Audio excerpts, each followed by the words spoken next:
Your next comedian I just met tonight, lovely lady, love her hair. Please give it up for Dana Siddharth.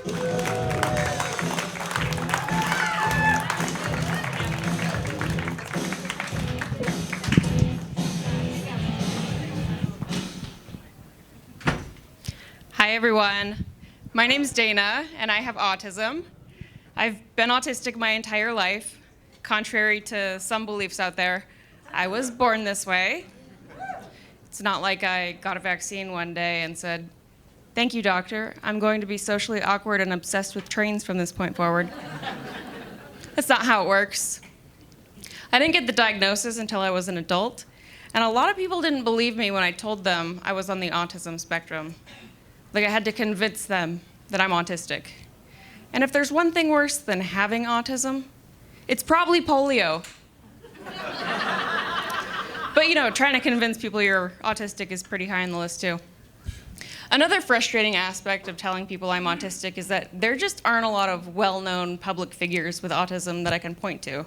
Like most people still associate autism with Rain Man. And that movie came out 36 years ago. Now you may not know this, but Satoshi Tajiri is the creator of Pokemon, and he's autistic. And a lot of people think that Sir Isaac Newton was also autistic. So to all the organizations out there that are still seeking a cure for autism, just imagine how awful it would be living in a world without Pokemon or gravity. Autism is tricky because you can't tell if someone's autistic just by looking at them. In fact, there have been a few times in my life where I've met someone and I wondered if they were autistic, and then it turns out they were just homeschooled. A common characteristic of autism is brutal honesty, and I'm no exception.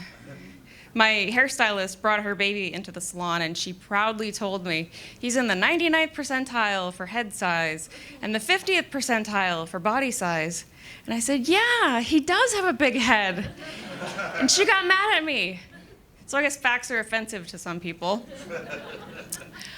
I also speak very literally, which for some bizarre reason is really confusing for some people. Like one evening I was standing outside with someone and we were gazing out at the horizon together just after sunset. And I said to him, "It's a full moon tonight." And he looked at me and he said, "What does that mean?" So I said, "It means the moon is completely illuminated." Didn't you learn about phases of the moon in like 5th grade? What does it mean? It probably means you need to go back to elementary school. I shouldn't hold it against him though. I mean, after all, Arizona's 48th in education. Oh. I'm sorry. I keep forgetting. Facts are offensive to some people. But getting the autism diagnosis helped me to realize a few things about myself. Like I always use a little more strength than is necessary in a given situation. Like I'll slam car doors, I'll grasp things too tightly with my hands. It's completely unintentional and it's actually very common with autistic people.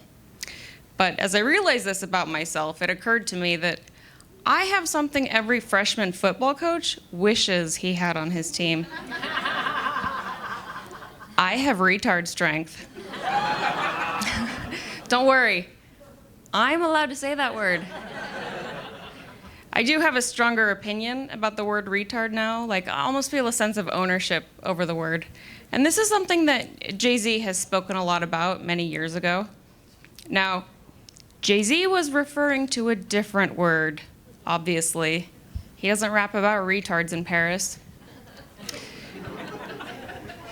But he's spoken a lot about this idea of taking the power out of a hurtful word and turning something negative into something positive. Unfortunately, my friends didn't see it that way when I greeted them by saying, "What's up, my retards?" I'm just kidding. Autistic people don't have friends.